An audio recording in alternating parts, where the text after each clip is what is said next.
Mengagungkan majelis ilmu. Setiap muslim tentunya memahami kemuliaan majelis ilmu dan zikir.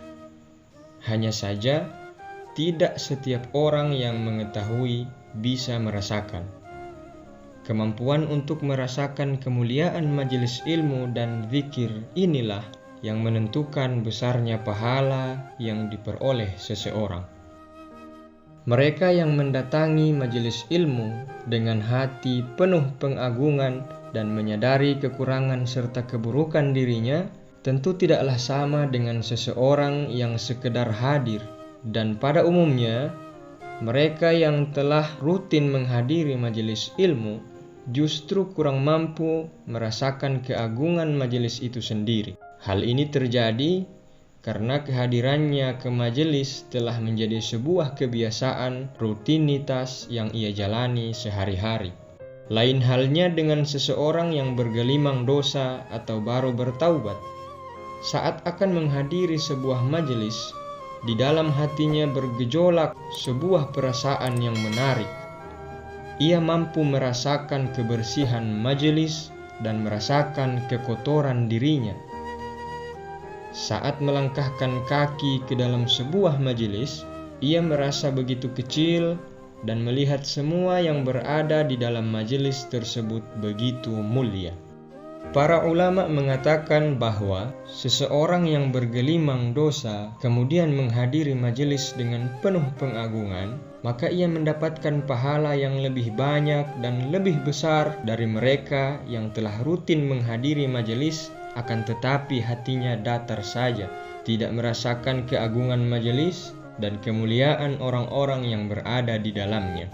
Oleh karena itu, agar mendapatkan pahala dan manfaat yang besar setiap kali akan menghadiri sebuah majelis ilmu dan zikir, olah hatimu agar bisa merasakan kebesaran majelis dan kemuliaan semua orang yang berada di dalamnya. Rasa semacam ini merupakan bagian dari takwa hati yang telah dijelaskan oleh Allah dalam wahyunya.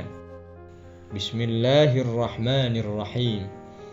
Dzalika wa may yu'azzim sya'airallah fa innaha min taqwal qulub. Demikianlah perintah Allah, dan barang siapa mengagungkan syiar-syiar Allah, maka sesungguhnya itu timbul dari ketakwaan hati. Quran Surah Al-Hajj ayat 32. Tanpa kita sadari, terkadang kita memandang sebelah mata para pendatang baru di dalam majelis. Apalagi jika ia seseorang yang tidak berpendidikan atau pendosa.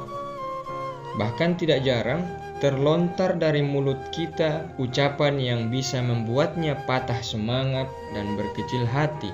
Misalnya, ucapan seperti, bro, tumben lo hadir, mimpi apa semalam?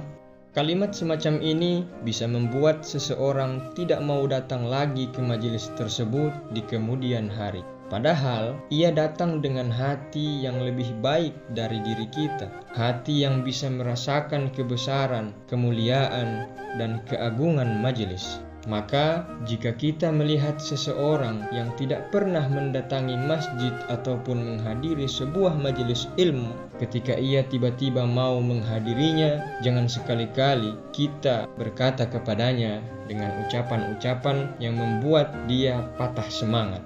Alangkah bijaksana jika kita diam saja dan tidak mengomentari kehadirannya dengan cara apapun, selain menyambutnya dengan sewajarnya agar ia tidak berkecil hati dan tidak pula merasa asing di dalam majelis.